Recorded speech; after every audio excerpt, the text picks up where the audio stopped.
My name's Craig Knight, and we farm under Knight Farms.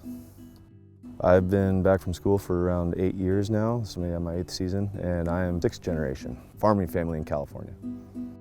We farm all kinds of different crops. We're a very diversified operation. We have trees, permanent crops, almonds, walnuts, prunes, olives. We also do a lot of different row crops, watermelon, squash, cucumbers, tomatoes, just pretty much anything that can grow around Northern California, we try it at least once or twice.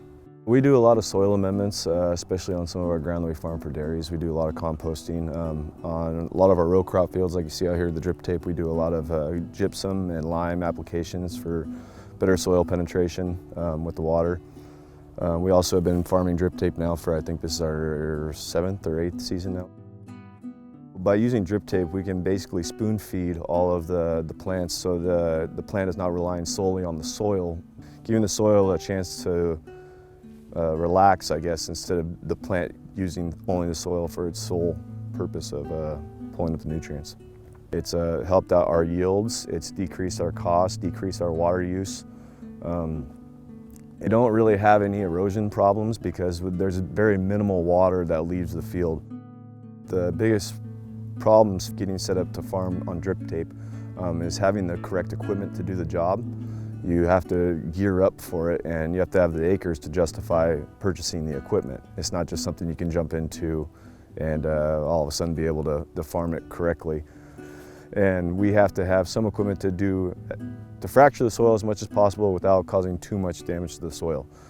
From where we were, 7, 8 years ago, where we are today, it's been a growth every year. We've learned something new, learning how to do the things correctly by others who have done it previously. It's kind of new for Art Glen County. There's not a lot of people that do the drip tape because of the value of the crops. I mean, to have the value crops, like we brought tomatoes in to make it worth our while to have the expense of putting in the drip tape.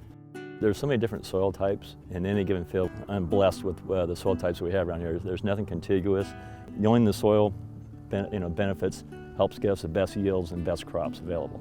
Family's been farming this ground for well over 100 years, 150 years, and so I don't want this ground to go bad because I'm not treating the soil right. We rely on this ground for our livelihoods. We don't want to drain it of anything that's vital to our livelihoods or our employees' livelihoods at that point. This is what we make our living with and what we are providing to these employees too at the same time, their livelihoods. So it's very important to maintain soil health so that we don't ruin our future.